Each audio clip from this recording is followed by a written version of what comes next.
A while ago, I got a call from the head of a company running some 20 elderly homes. She told me they had done a survey among the people living in the homes, asking them how they experienced being there. And she said the most interesting response we got was on the question, how do you like the food? It turned out, she said, that in a quarter of the homes, people thought the food was delicious, super. In half of the homes, 10 of them, the food got rated like okay. And in the last quarter, people thought the food was lousy and gave it a thumbs down. Now that's very interesting, she said. Well, some of the homes probably have better chefs than others, I remarked, thinking, that's not too hard to figure out. It's the same food, she said. What do you mean it's the same food? Well, the food is prepared in a central kitchen and driven out to the homes in vans. So they receive it, they warm it up and serve it. Still, the response is so different depending on which home they live in. Well, how did you explain that? I asked, a little bit more humble. Well, we couldn't, she said. So we decided that each member of the management team would go visit a home where the food was rated delicious. So that's what we did. Wow, I said, and what did you find? Well, first we found that they greeted and treated the elderly people with respect, with dignity, and with genuine care. But then, she said, we found collaboration, we found teamwork, we found joy in the workplace, and we also found a lower number of sick days among the people working in the homes where the food was delicious. Wow, I said. So what was your conclusion? It's all about relationships, she said. And there are tons of research and studies that shows how right she is. That shows the importance of relationships on social and emotional skills in the workplace to achieve success together. At my training at Stanford, I learned this. How relationships create the well-being, not in ourselves only, but in everyone we meet, and for the success together. One piece of research that caught my attention was done at Harvard many years ago now. There was a bunch of researchers that followed 220 companies under 11 years. And when they started to follow them, they divided them into a green culture or a red culture, depending on the relationships. The red culture was characterized by low trust, high blame, hostility, fear, and all that. While the green ones were high trust and low blame, honesty, sincerity, and joy.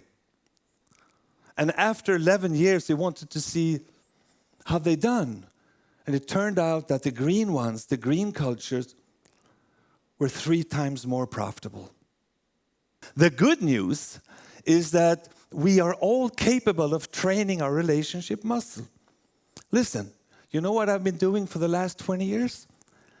I've been observing, I've been interviewing and written about people whom I consider to be masters of relationships at work.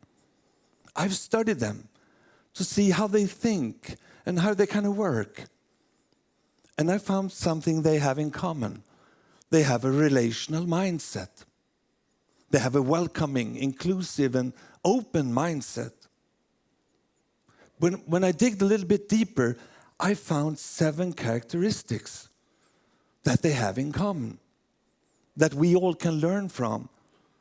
Not just observing what they do, but how they think.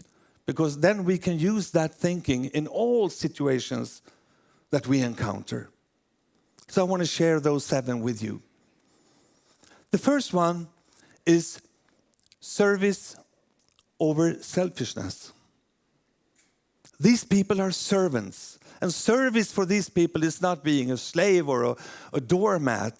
It's about using their talents, their experience, their knowledge for something bigger than themselves.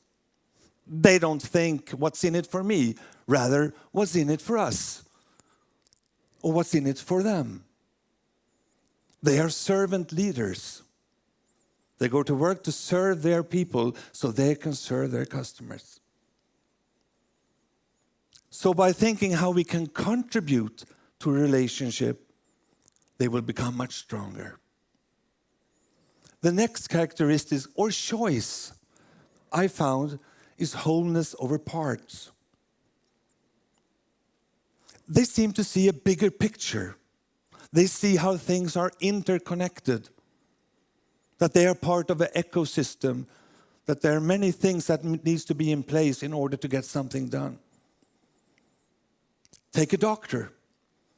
A doctor who sees the bigger picture can not just see the patient as a body, but also as a psyche, or even with a soul, if that person is spiritual or religious, trying to see the whole picture. If we do that, our relationship will become much more wiser. The next characteristic is responsibility over avoidance. These are responsibility takers. And the most important responsibility they take is like they say, I'm not responsible for everything that happens to me, but I'm 100% responsible for how I relate to what happens to me. That's my responsibility. And this is what Viktor Frankl, the famous neurologist, who wrote the seminal book, Man's Search for Meaning, meant when he talked about the void, the space between what happens and when we respond to it, and not just react to it. And if we can install that space between what happens and our response, we will become wiser, freer, and we will grow. This is the next one. Care. Care is the basis for any relationship. Care is the basis for any success in any organization. These are very caring people. And I want to tell you a story, a true story, from a home, an elderly home where I think they rated the food delicious. In that home lived a woman called Runa. She had a dream. She wanted to go on a motorcycle. And she was asking the people in the elderly home to do that. And first they said, oh, that's pretty hard. But then they allowed her to do it. The thing was, she was 96 years old. And walking around, with a roller or walker. But they cared so much about her dream. So they found this guy in a Facebook group and asked him if he was able to drive a mature woman around town. So they convinced him to do it, but they were really scared because what happened if Runa would fall off the motorcycle? We have to figure out, we have to tie Runa together with a biker. And then we have to sit in a car behind them. If something happens, we can intervene. So the guy came, and they put Runa on the motorcycle together with the guy. 96 years old.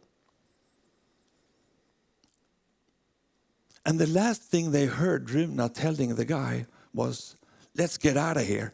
And they just left. And they were sitting in the car. What the hell happened? But she came back. She came back. And you know what? The biker thought Runa was a cool lady.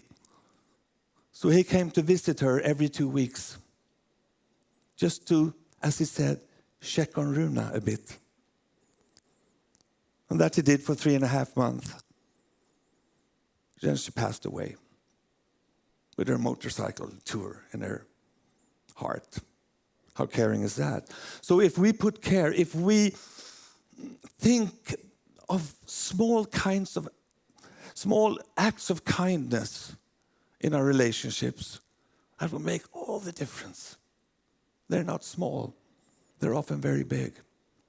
The next one is curiosity over arrogance. If there's one thing people hate about others at the workplace, it's arrogance. The know-it-alls. Been there, done that, don't tell me. I've been around for many years. I remember when my brother's daughter turned 10, and at her birthday party, she came up to me and, I have to fight with my arrogance once in a while. And she said, "Hey, Jan, yep, 1 and 1 is 1. Nope. Yep, 1 and 1 is 1, she said. Nope. Haven't you gone to school? No, 1 and 1 is 1, she said. No, it's 2. So, she said, if I have one pile of sand, and then I have another pile of sand, and I pour them together, do I have 2 piles of sand then? Yeah, well. And the only bright thing I could come up with was, what do you say, kids, about some ice cream? And ask any Nobel laureate that curiosity is an ingredient, together with others, to explore new things. So when we are curious, we will keep our relationships more alive and vibrant. The next choice is dialogue over conflict. Dialogue through meaning. Dialogue means to listen beyond words. Dialogue means to understand beyond words. To connect with feelings and deeper needs. And not just the symptoms, not just the words. Dr. Marshall Rosenberg, who invented the concept of nonviolent communication, which is a communication model based on relating on that level of feelings and needs, and not just up here. He's famous for having said, every judgment, every diagnosis, every expression of anger is a tragic expression of an unmet need. There's something that lacks in that person. Maybe not feeling respected or treated with dignity, and then we just see the symptoms. So if we practice active listening in our relationships at work, we will create much stronger and wiser relationships and not winding up in conflicts and stuff like that. And the last one is joy over inconvenience. For these people, when I interview them and I sit with them, joy is not just about going around with a big smile on your face. Sometimes that's fine to do that. But when we meet people who are sick and relate to people who are angry, maybe that's not the best thing. No, it's not that kind of joy. The joy I'm talking about here is the joy you can see in their eyes. The joy to do what they do. You can see their passion doing it. Serving you, meeting you, being in a relationship with you. It's that kind of joy. It's the joy when I talk to my good friend Payman Nawab, whom I thought was driving the airport bus, and he says, I don't drive an airport bus. Ooh, so what do you do then? I give people a better day. I just happen to sit in a tin box on wheels. Of course, I have to move people, but also I can interact and relate with them. And that makes all the difference, he says. And you know what? Joy is not just an outcome from a good relationship. It's an ingredient to put into it. And it changes everything. Especially when we are dealing with serious matters, maybe something, or we are in a bit of a conflict, maybe if we put some joy into it. And joy is like saffron. It will change the whole dish. It makes such a big difference. So if we can feel the gratitude, if we can feel appreciation for everybody doing their piece so I can do my piece in this ecosystem that I'm in, joy will emerge. And that will create stronger relationships. Here they are, the 7. Service over selfishness. Wholeness over parts. Responsibility over avoidance. Care over indifference. Curiosity over arrogance. Dialogue over conflict. And joy over inconvenience. Here you are. But there's one more relationship that's worth talking about. And that's the relationship we have with ourselves. Because when we are good friends with ourselves,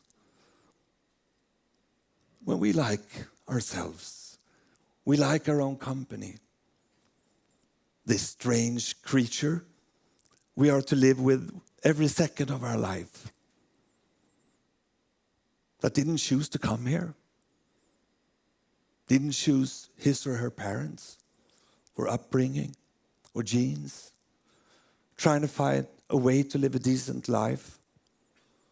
It's not easy. But sometimes I think if we could practice the same care, the same compassion, and the same respect towards ourselves as we do towards others. Because when we are in that state, we will reach out to others and treat them the same way. So it starts with us. It's all about relationships, she said, calling me from the elderly homes. How right, and how true, and how hard sometimes, but so important. And of course, in not so many years from now, I hope the people working in my elderly home and your elderly home will treasure their relationships and take care of each other. So we all will rate the food delicious. And maybe, and who knows, when we're 96, maybe we want to take a ride on a motorcycle. Thank you. Thank you.